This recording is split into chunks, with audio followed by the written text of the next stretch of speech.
You're listening to Whoa! Potluck.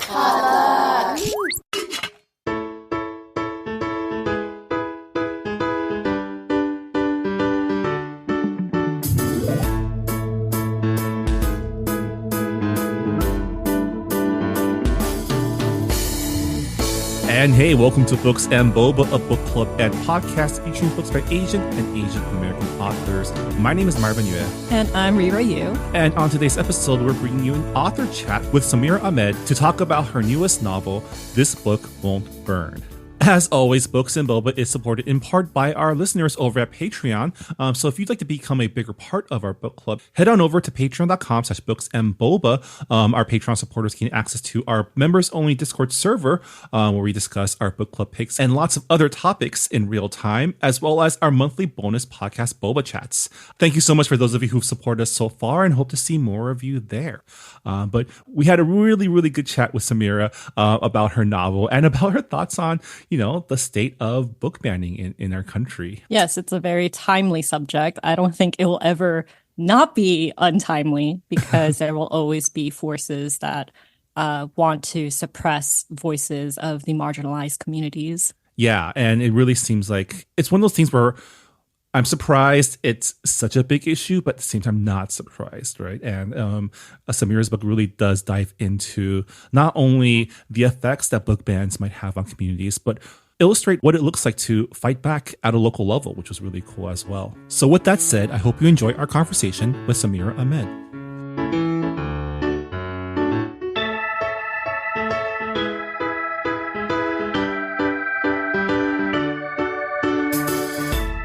And we are here with Samira Ahmed, the best-selling author of Internment, Love, Hate, and Other Filters, Hollow Fires, and most recently, This Book Won't Burn, which we will be talking about later in the show. Welcome, Samira. Hi, thanks so much for having me.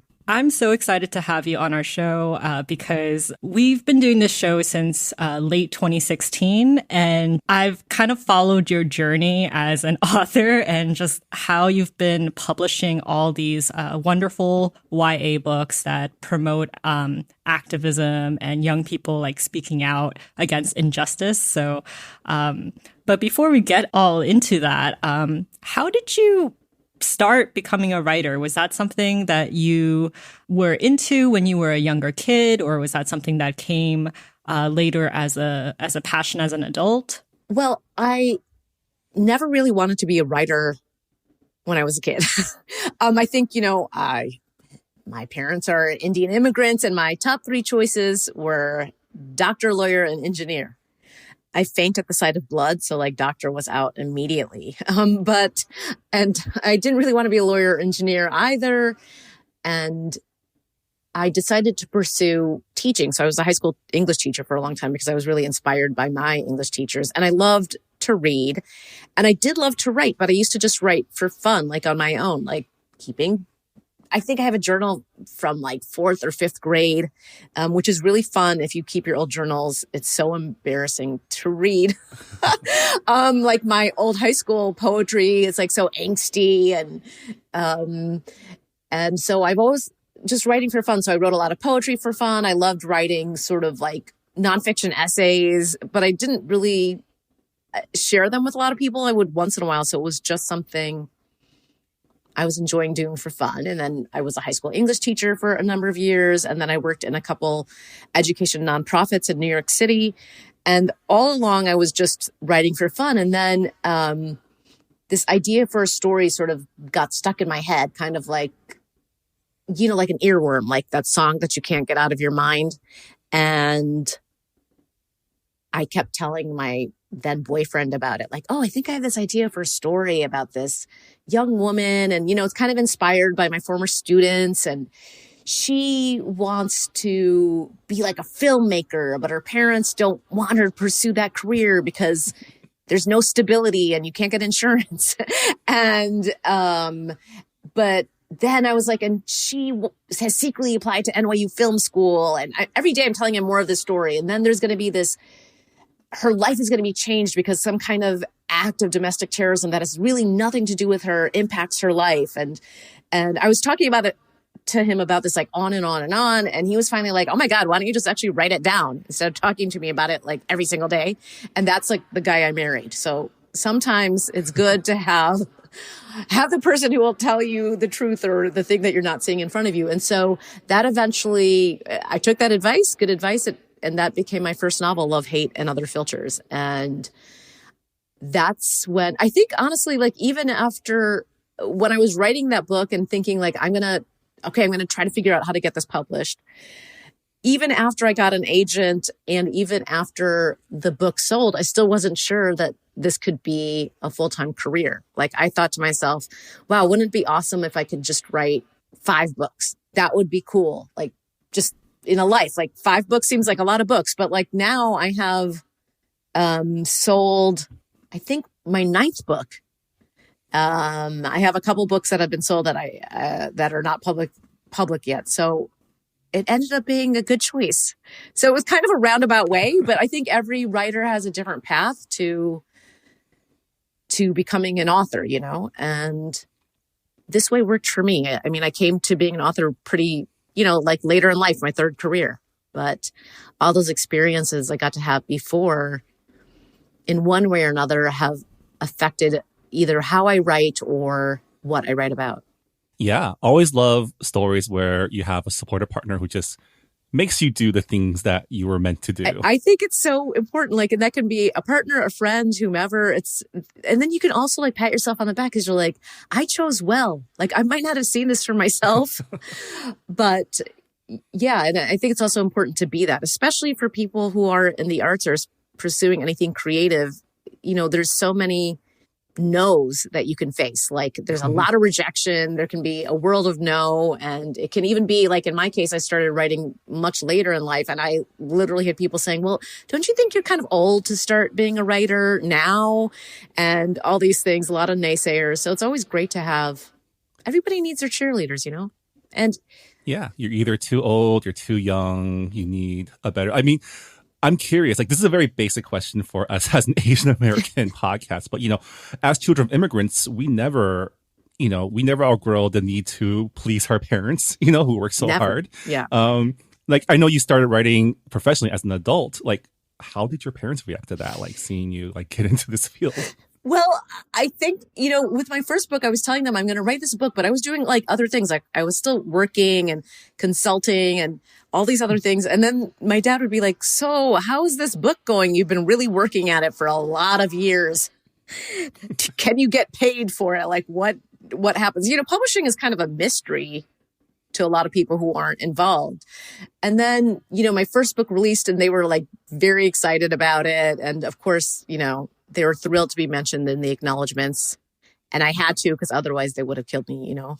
I would have brought shame on them. And then my first book hit the New York Times bestseller list and the second book did too. And I think that was like when they were like, okay, I guess this is pretty good.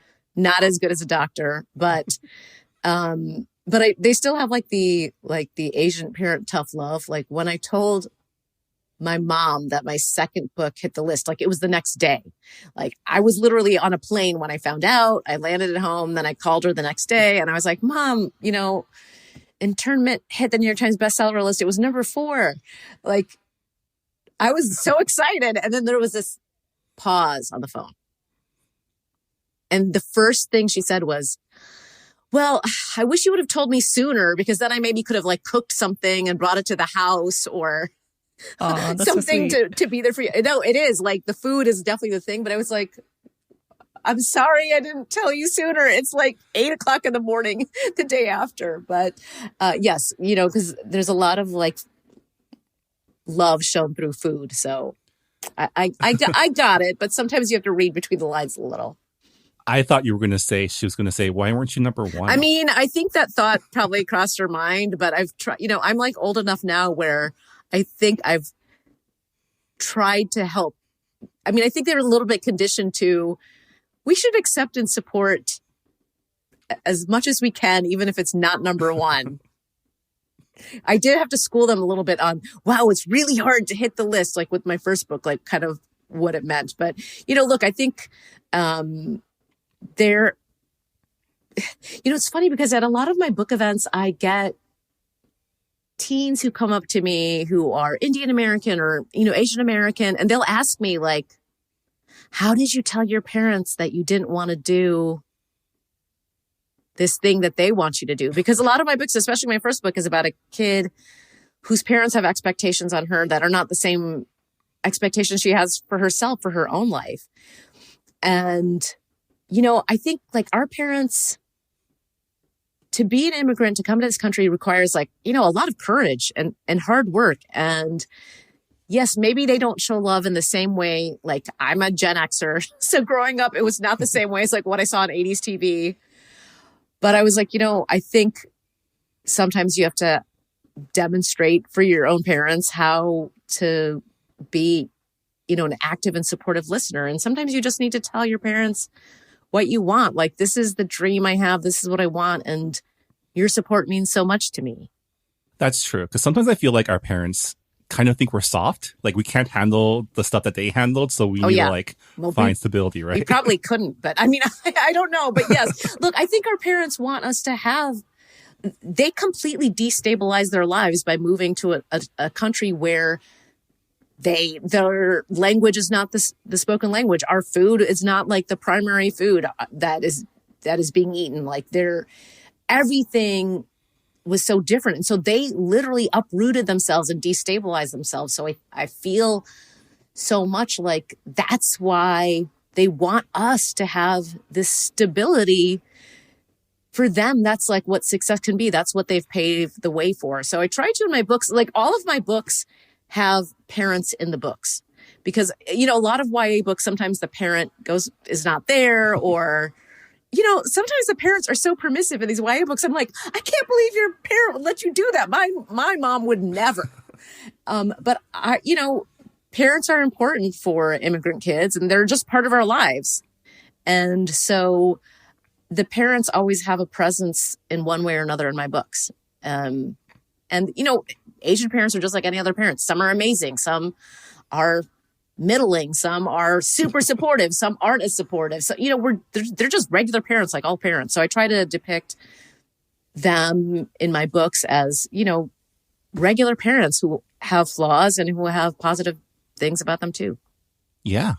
All right. Your newest novel, This Book Won't Burn, just came out earlier this week. Can you tell our listeners a little bit about what your new book is all about? Sure. This Book Won't Burn is a book about banning and censorship of books, which we are unfortunately still facing and have been dealing with for 3 years. It's the story of this young woman, Noor, who is kind of reeling from a parental betrayal. Her father has left the family, and her mom decides to uproot them and move the kids from Chicago to this small town in Illinois.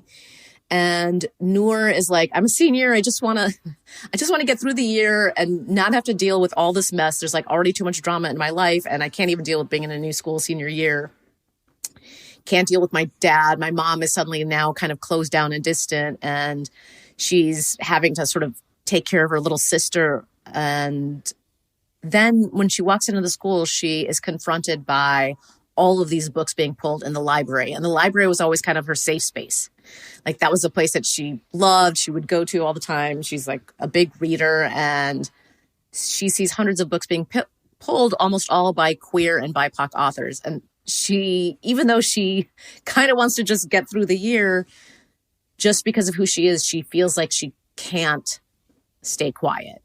And so this book is about how she finds her voice, how she like builds, the sort of an activist core at her school, but also some of the dangers she faces from people, who are trying to censor and ban these books. Because essentially when you're banning books, you're trying to ban people, you're banning identities. You're saying queer stories and BIPOC stories don't have a place here. They're not part of our community.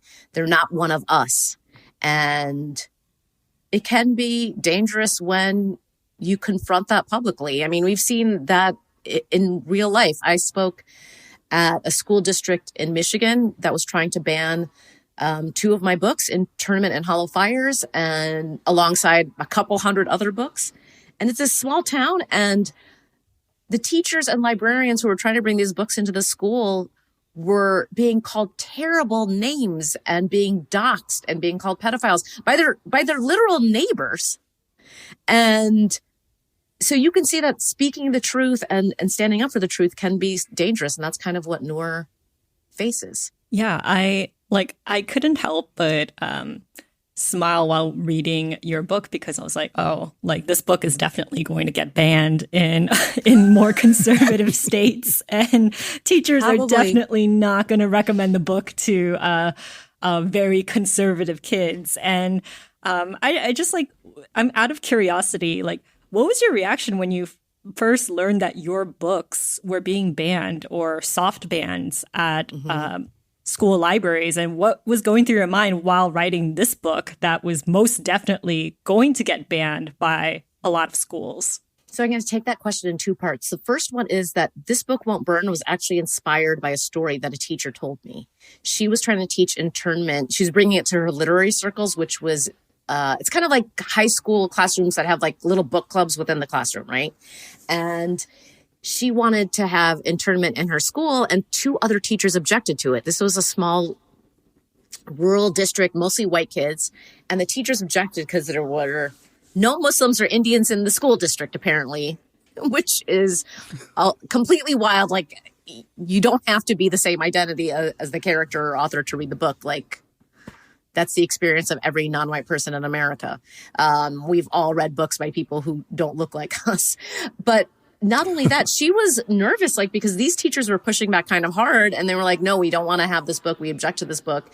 And she got nervous because she is a single mom and the primary wage earner for her kids. And she was like, am I going to get fired? Like, are they going to elevate this to the superintendent level? Are they going to complain about me to the school board? What's going to happen? And so she said to me, look, Samira, I didn't want to cave, but I was scared and I didn't know what to do. And my question to you is, how can I be brave? Like, I still want to be able to try to teach your books or books like your books, because I want to expand the worldview of my students. Like, there's a life beyond the four walls of this school. But how can I be brave? And that question really stuck with me because it's so poignant.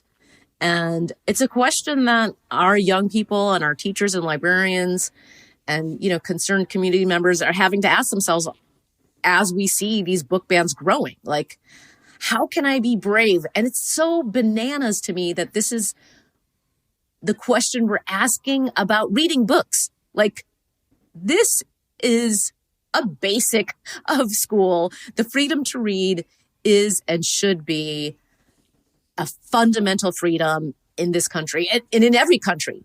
And so when people are feeling scared to read or scared to bring a book to their classroom, I mean, that is seriously messed up. So that was really kind of what inspired this book. But, as I'm writing this book or any of my books, like, I have been being, you use the term soft banned. I'm so happy that you brought that up, because a lot of times people don't realize kind of what's happening, because that's been happening for at least 3-4 years. I mean, even longer. And soft banning is essentially where people in a school district or even a community library are kind of like pre-banning something or pre-censoring. They are preventing books from being on shelves that they think people might object to because they're scared of the conflict. So my books have been in that situation. The story I told is a perfect example of that, like where my book is being soft banned or, pre-censored. And I think I am aware that all of my books might have that because of my name, Samira Ahmed. I mean, the photo on the back of the book, the fact that a lot of my books do deal with issues of, prejudice or racism, or because, there's queer characters in the books. There's life as we know it exists in my books. I write contemporary books, so I'm representing life as it is. And people object to that. But I can't, and I don't let that change the story that I want to tell. Because then the censors and the book banners are winning, right? Instead, I think there's going to be some kids who are going to read this story, and it's going to be the story that they need to read. Yeah, and I feel like the kids who do need these types of books, they will find a way to read it. You cannot stop young people from doing whatever they want. Like, they are pros at pirating. They are pros at watching things that they're not supposed to watch. So I feel like they would find a way. And I feel like a lot of school librarians and teachers who advocate for diverse literature, they're going to find a way to get those books into their kids' hands. And like in the book, Noor builds little libraries with her friends, and they go to the park and they're reading passages from banned books. And you reference a lot of banned titles, like actually banned books in your novel. Do you have any favorite banned books or any that have kind of impacted you as an author? Well, I mentioned a number of banned books in This Book Won't Burn, because I wanted the kids to be actually reading from actual books that have been banned. And so, I reference like Melinda Lowe's books and Anna Marie McLemore and George Johnson and Sabaa Tahir and Laurie Halse Anderson and Jason Reynolds and Brendan Kiley and a bunch of others. And I think, they're all my colleagues, and the work of my colleagues inspires me, because I think I'm so proud to write for young people, because their voices are so important. And think about like when you were a kid and you found a book that you loved, it becomes a part of your life forever. It imprints on you. And so is there any particular banned book that specifically inspired me? I don't know if there's any single one, because literally in the United States over the last year, we've had literally thousands of instances of books that are banned. And these are books from like literally I Am Malala, like a junior novelization, like a middle grade book by Malala, a YA book, a picture book about Malala, who to me is an incredibly inspiring figure, a young woman who was fighting for like education for girls. That book is being banned. The Diary of Anne Frank, banned. Like it's truly absurd. I mean, there's a school district in Florida, Escambia County, which actually banned a dictionary. Yes, I heard about this. Yeah, it was so absurd. And the fact that like so many of these books are being banned, like hundreds, like you said, like I remember, I think it may have been Florida or Texas, but they had a list of banned books for the school district, and there were over 500 titles. And they were all saying that like, oh, parents read these books, and they, submitted saying that it's inappropriate for young readers. And I'm like, 500 books, that's a lot. Even for, I'm going to tell you right now, I do not believe readers. I do not believe those parents read all of those books. And we know that there are, there's networks of parents who want to ban books that have websites where you can go and they'll say like, these are the passages that are pornographic or that are inappropriate. And then people will just not read the book. They'll just take that one passage and read it out loud at a school board meeting or put it on the challenge sheet or whatever. And I'm just so appalled by people who want to censor books. It's really hard for me not to get like really mad about it, because, they're a lot of times censoring them under this guise of like parents' rights. And I'm like, well, you don't have the right to tell what another parent, what their kid can or can't read. Like, you're trying to make your belief, you're imposing your idea onto every single kid in this whole district or this whole town or this whole state. Like in the case of Florida or Texas, like how is that parents' rights? You're imposing what one parent wants on everybody. That's absurd. It's not about parents' rights. It's about their desire to squelch freedom. It's about their desire to control what people think. I mean, in this book, I talk about how, the ignorant masses are easier to control. And that's literally been like, that's the MO of like dictators all through history. Banning books, persecuting intellectuals and professors is something that we have seen throughout time. And it's horrible that any books are being banned in the United States now. We've seen those in really under terrible regimes, and yet we're allowing it here in our so-called democracy.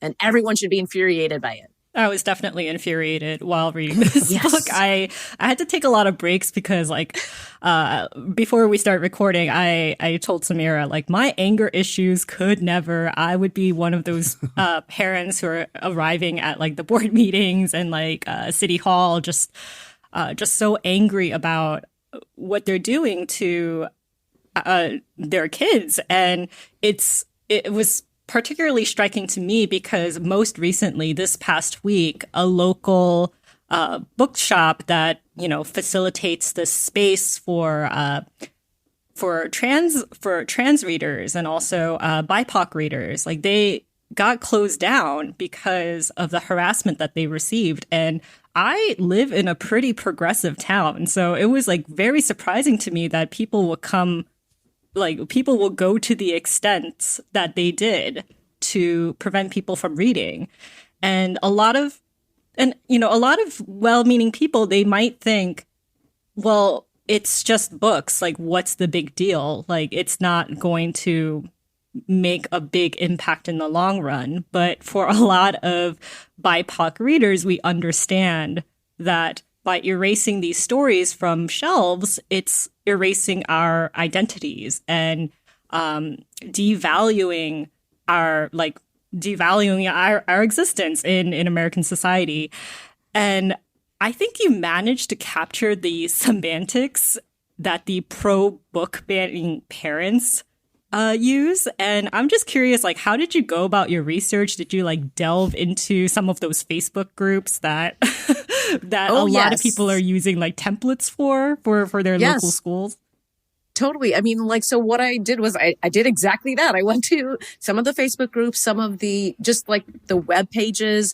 I listened to a lot of school board meetings because there'll be, you know, you can catch snippets of school board meetings on YouTube or elsewhere. And I would see some parents like literally almost frothing at the mouth. They're so mad that this book is in the school, and how dare this school give access to these books, to this pornography, to, you know, to their precious young children. And I mean, it is absolutely just, it's really wild because any parent who thinks that, first of all, there's no single book in any school library in the United States that meets the SCOTUS standard of pornography. Like, end of sentence, full stop, none. But also, if these parents think that their kid is going to the library to get pornography, they are completely clueless, because the kids aren't going to a library to find pornography. They're going to their parents' computer. Like, I mean, come on. Like, it's like absurd that, I mean, so yes, I watched a lot of videos of parents getting mad and yelling at their school board members. But then, you know what? I also watched a lot of videos of young people, teenagers, speaking at school board meetings. And I have, you know, my characters, my teens in the book go to school board meetings and they speak up. And it's very brave for young people to speak up at these school board meetings. And because they're looking just at this whole wall of adults, often who are very stern looking. I mean, like when I spoke at this school board meeting in Michigan, I was standing right in front of the school board and I'm looking at all of them. Not a single one of these 9 members, not one of them looked at me when I spoke. And I was like, imagine how hard it is for a kid to stand up here and do this. And yet at that school board meeting, there was a kid who stood up and said, we need diverse books in our school. And I just found that so inspiring. So it was really a lot it's hard to like listen to or read that much hate. But then I sort of tried to balance that out by reading about what so many kids and librarians and teachers are doing to ensure the freedom to read. Yeah, it's funny that your book is called This Book Won't Burn when it so burns with righteous fury. And I really liked how your book centers on like this local conflict because, you know, as someone who lives, you know, in a pretty progressive part of the country, sometimes it feels like there's so much of this stuff happening that there must be some like overarching solution to it. But the truth is, these battles are fought and won at the local level.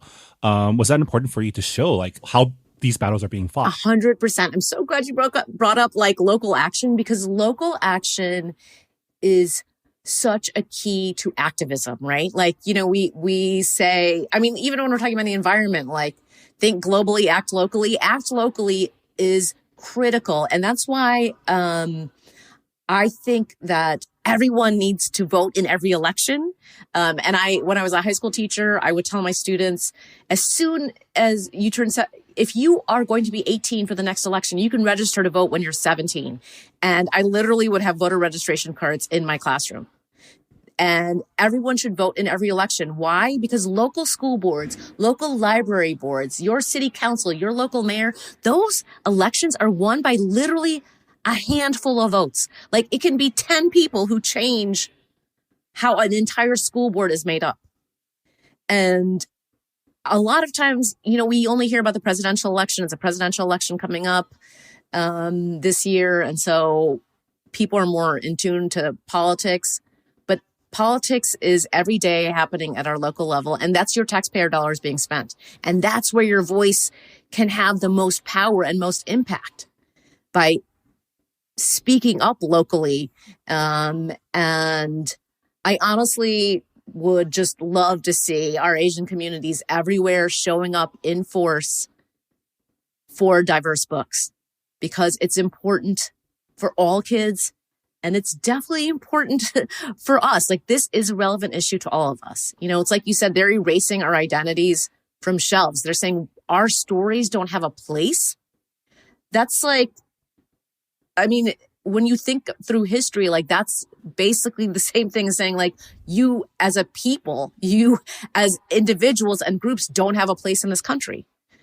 And you know, that's why we need to fight it in every way possible. And locally is the most important way. And also I would love to see more young people and, you know, frankly, more Asian Americans running for local school board, local library boards, community councils. I mean, we're seeing more and more Asians in politics, but I would love to see even more, because that's how our voices can be heard. So I'm a big fan of political action. And look, throughout, Asian Americans have been politically active in this country. We are activists. We have been speaking out since we have been here. And it is a tradition as much as any of our other traditions, you know, and I really would love to see more of that lifted up in our communities.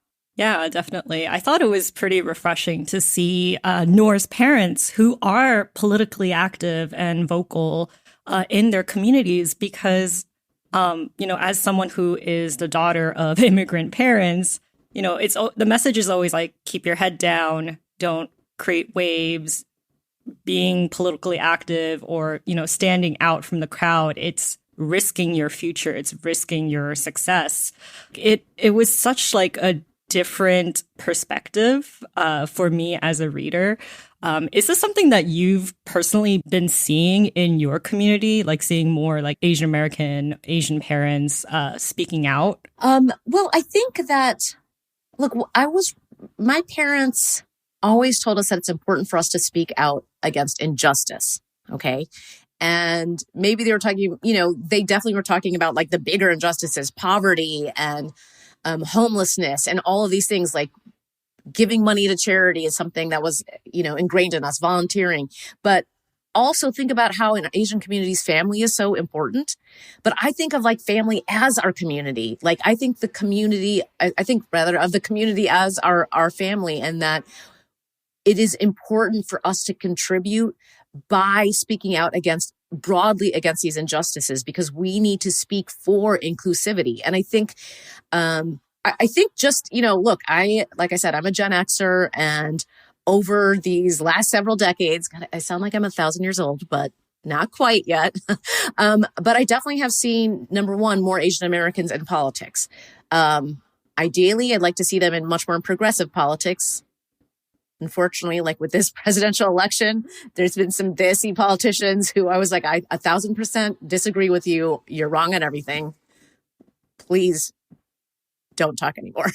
But I think I've seen like, I've seen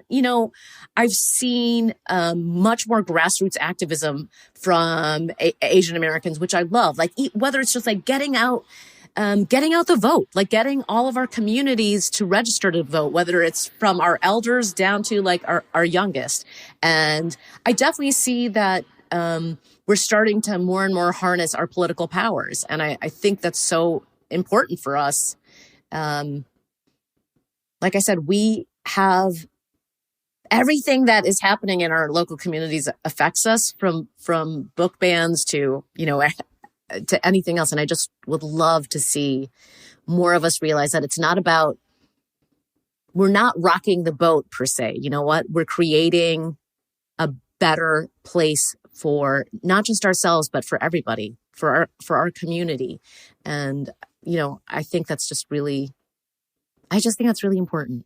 And I think other Asian Americans think it's important too. It's part of our values as immigrants. And when I was saying like, sorry, gosh, I'm getting like overhyped about this, but the family unit is so important to us, right?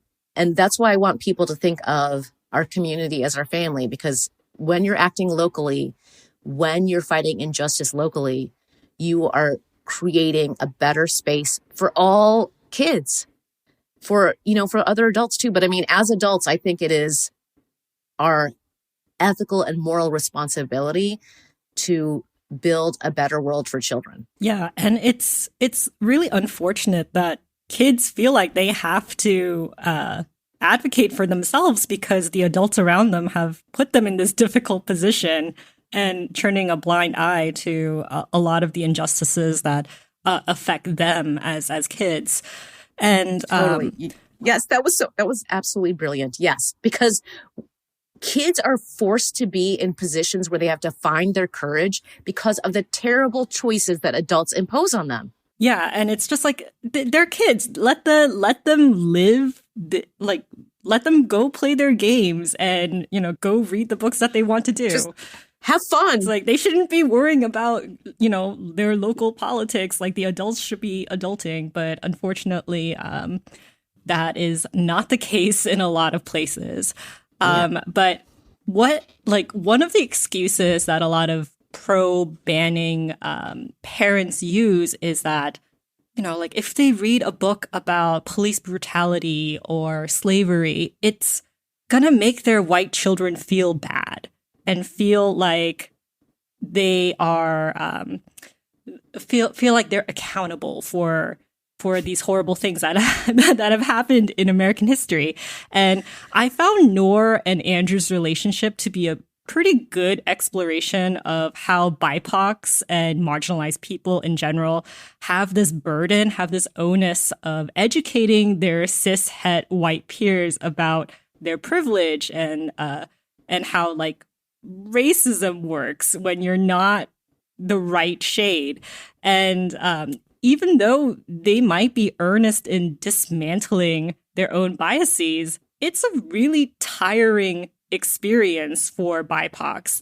And I just want to ask, like, can you talk a little bit more about how Noor handles the balance of offering grace to Andrew but also trying to hold him accountable and not letting him get away with, oh, I didn't know? Yeah, I mean, there's so many great points you raised there. It is totally exhausting. And like Google is free right now. I mean, it's like you don't even have to go to a library like in the olden days when we had to look things up in encyclopedias. But I think it is so easy for people with power and privilege to sort of go through life completely unaffected by things. And so I wanted Noor to call this very privileged kid out sometimes. Like, she even says to him when he says something to her like, well, I've never really been that political. And she said, don't you realize what a privilege it is not to be? Because my entire life has been politicized. Like, there's been a Muslim ban. There's like rampant Islamophobia. There is like anti-Asian sentiment. There is anti-immigrant sentiment. Like,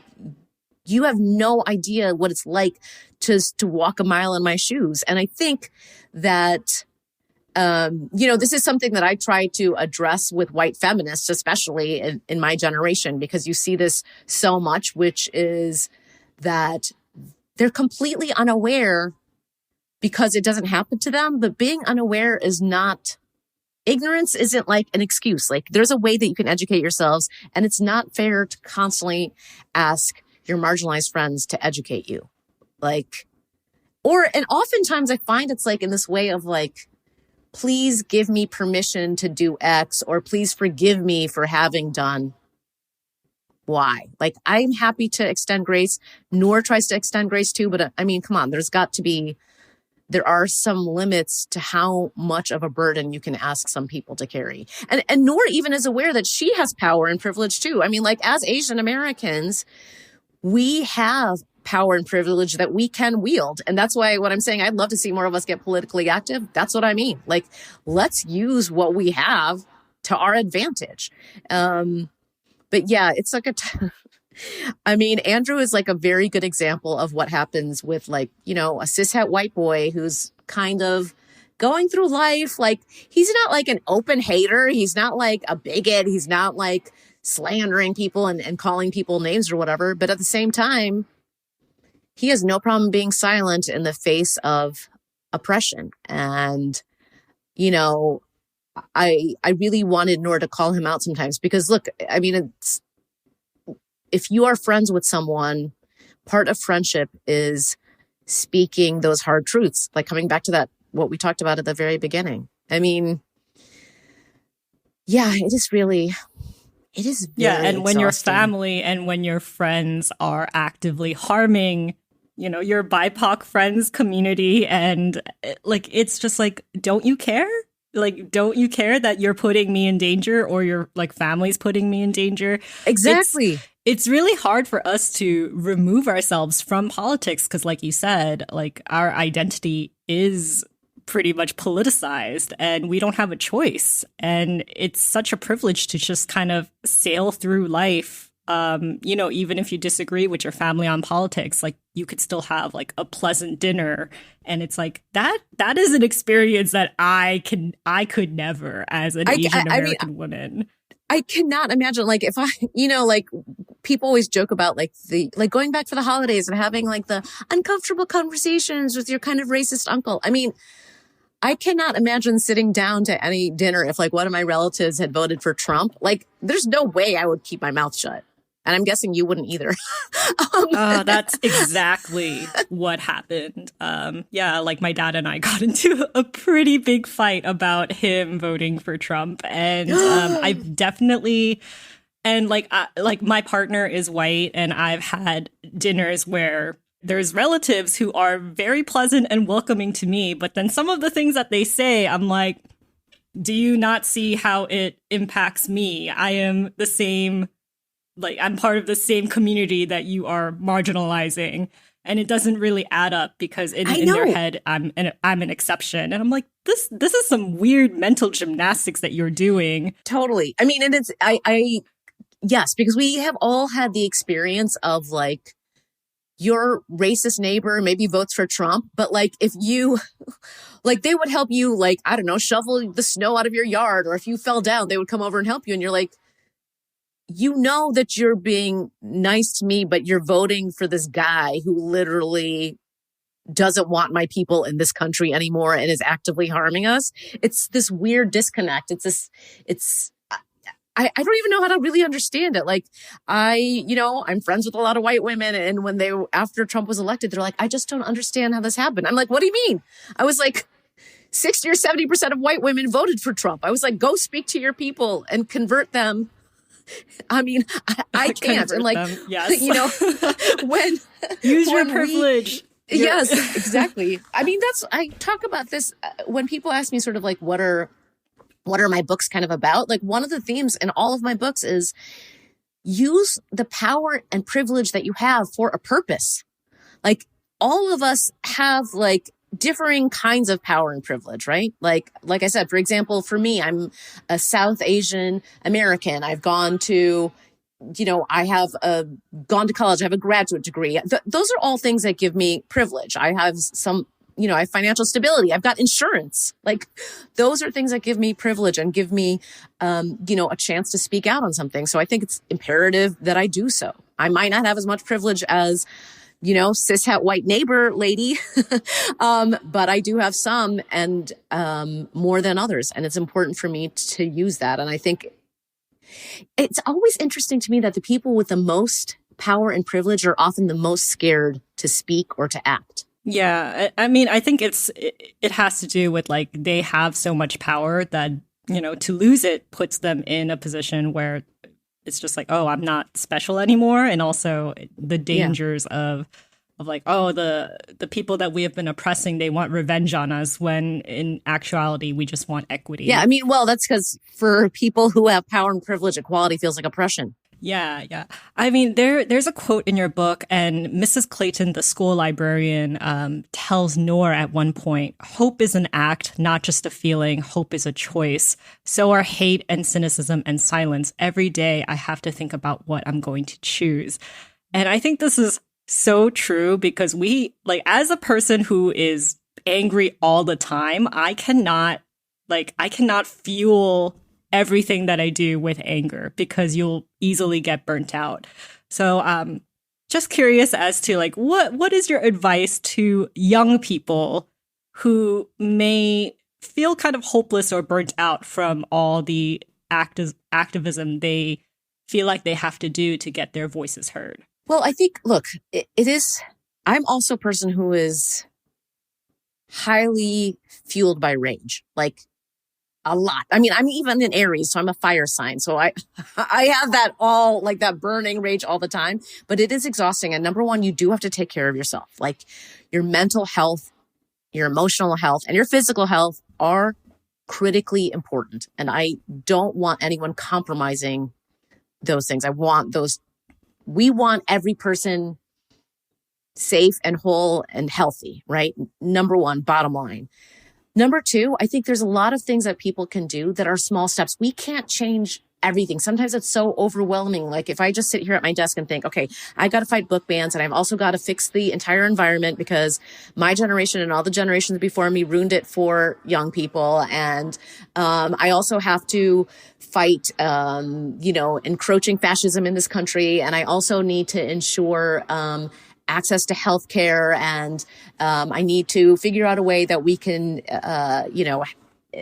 make sure that people aren't having illegal abortions because they've been banned everywhere. Like the list could go on and on and on. But I think that what is important, especially as a young person who's just forming their politics and just, really getting started into your adult life, it's important to choose your battles. And sometimes even a small step, even a small battle can be such an important one. And maybe that small thing you're going to do is just registering to vote. Maybe it's just making sure that your mom or your grandma or your auntie goes with you to vote. Maybe it's just getting them to the polls. Maybe it's just a small thing. It's important to have some small victories too, because those victories can buoy you and they can make you realize, wait, I can actually do the next thing. So maybe I voted. Maybe I've got my mom to vote with me. Maybe that means the next time I'm actually going to be able to go to school board meeting. Maybe I'm going to be able to speak at the school board meeting. Maybe I can go to a protest. And after that, you're kind of building this little scaffold. Maybe after I go to this protest, I'm going to help paint signs for this protest. Maybe I'm going to even speak at this protest one day. So I just want people to think of how your small step, your small change can actually make a big difference, because I don't want anyone to get burnt out. I don't want you to, I know everything can be so overwhelming right now. And remember in the beginning when I said that everybody needs a cheerleader? Well, if you don't have anyone else in your life, I am the auntie who is out there cheering you on and telling you that you are loved and seen and heard, and your voice is so, so important. Yeah. So fighting book bans is hard enough, but you also make your main character, Noor, go through a lot of family and high school drama. There's a lot going on in her final quarter of senior year. How did you balance how did you figure out the balance between, the teen drama and the political drama? I feel like kids are kind of dealing with all of that stuff all wrapped up together anyway, Yeah. I mean, teen drama, like when we're talking about yes, there's crushes and there's, that's actually a reality. Then there's fighting with your parents also reality. There is the fact that she's suffering from this betrayal from her father, which, look, sometimes there are bad parents and they do terrible things to their families. And, you know, in reality, life doesn't like just hand us one thing and then we get to deal with it, and then another thing, and then we get to deal with it, and then another thing.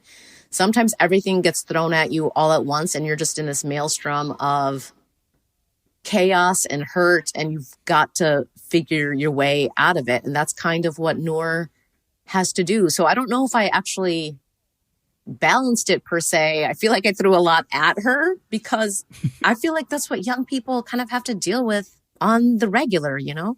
Yeah, you don't get a break for, like, the line is very blurred in between, like, home life and school life. And actually, like, I didn't know about the wife abandonment syndrome. So I learned something new. And I'm so like, glad you like, did. That's yeah, like, opening up with that, I was like, holy, like, that is a big betrayal for an 18-year-old. Yeah, I mean, it's terrible. And it's an actual, when I started researching this, because I had heard a few stories about this, and I started researching this, and I was like, wait, it's a whole thing. Like, a person has this whole book about it. There's support groups all across the country, and wife abandonment syndrome is literally just what it sounds like. Although, you know, Noor, or one of the characters, maybe it's not Noor, says, you know, it's really like family abandonment syndrome. It's where the father, the male figure in the house, seems to be happy, everything seems to be going well, and suddenly decides, okay, I'm done, and like literally can leave. Like, I read all these terribly sad stories, like true stories, where like the family will be eating pizza and then the dad gets up and is like, okay, I'm not doing this anymore, goodbye. And he will have already planned a place to go, he'll have a bag packed and everything else, and it's completely unbeknownst to the family. And I mean, truly, it's awful. And it's happening to young people in America now. And I just wanted to highlight this because I had actually heard it's sort of a couple students that I've had in the past, something similar had happened to them. And I was like, look, this is a reality. Even in our close-knit Asian American communities, this can happen. Well, we're coming up to the end of our conversation. And, you know, again, thank you so much for chatting with us. It was great to hear your thoughts about the book and your thoughts on just how we can fight back against the system. I know you're busy with book launch, a book tour, but, you know, anything else in the pipe? What else can we expect from you in the future? Well, I have books that are coming out in 2025 and 2026 already, but I can tell you that they haven't been announced, but maybe I can share a tiny tidbit. Hopefully I won't get in trouble for my publisher. My 2025 book is, it's sort of a speculative story about a girl who gets lost in the multiverse. And I'm saying that it's kind of like a blend of, it's like the Midnight Library meets Everything Everywhere all at once with a little whiff of They Both Die at the End. That's my pitch for it. Wow, hopefully I'll be able to announce it soon. It sounds pretty epic. It's a lot of things. It's not all of those books all at once, but there's like little pieces of those in it. So it was a story I am just finishing right now as we speak. It's going into copy edits. Well, best of luck on bringing that story together. Congratulations on the launch of your new book and all your future endeavors. It was so great to talk to you. Thank you so much for coming on. Thank you so much for having me. And thank you so much for just being proponents of books and the freedom to read. Just appreciate you guys so much. Oh, thank you. And that was our conversation with Samira Ahmed. Her book, This Book Won't Burn, is available now at booksellers everywhere, including, as always, the Books and Boba bookshop. If you go to booksandboba.com and check out our online bookstore, purchases there support both the Books and Boba podcast as well as your local bookstore. So definitely appreciate your patronage. And before we go, a quick reminder that our May 2024 book club pick is Kill Her Twice by Stacey Lee, a YA noir murder mystery taking place in 1930s Los Angeles, following a pair of Chinese-American sisters as they investigate the death of their friend, who also happens to be a Chinese-American film star. Really excited to get into this book with all of you. 1930s LA noir with murder mystery and Chinese American media representation. It's a lot of keywords that really speak to me. So I'm really excited to discuss this with all of you. And if you are on our Discord as a Patreon supporter, we will be discussing the first 16 chapters starting this Friday over on Discord. So if you want to join in our live discussion, you can get Discord access on the lowest level of our Patreon. So hope to see you there. And for those of you who aren't on our Patreon, you can also leave your thoughts on Goodreads as well. We'll try to incorporate as many of your thoughts as possible in our book club discussion episode at the end of the month. And also don't forget that it is Asian Pacific American Heritage Month, and this year's Books and Boba Asian Book Challenge, we have challenged you, our listeners, to create mood boards for your favorite Asian American written books. We already have a few examples up on Instagram, so if you decide to participate, please remember to tag us either on Twitter or on Instagram, because we love to share your mood boards on our stories as well. But with that, that'll do it for this episode of Books and Boba. Thank you once again to Samira Ahmed for joining us, and we'll see you all next time. Bye, everybody. Bye.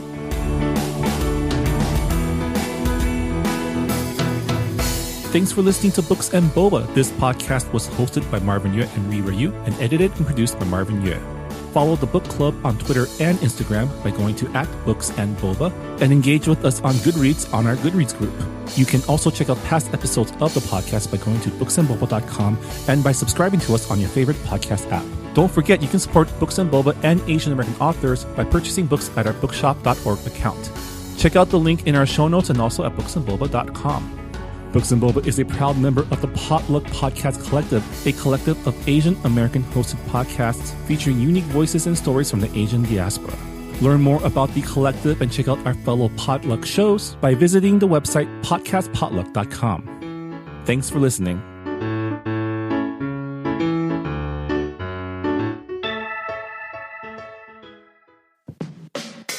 Hey, I'm Phil Yu, and you may know me from a blog called Angry Asian Man. And I'm Jeff Yang, author, journalist, and celebrity dad.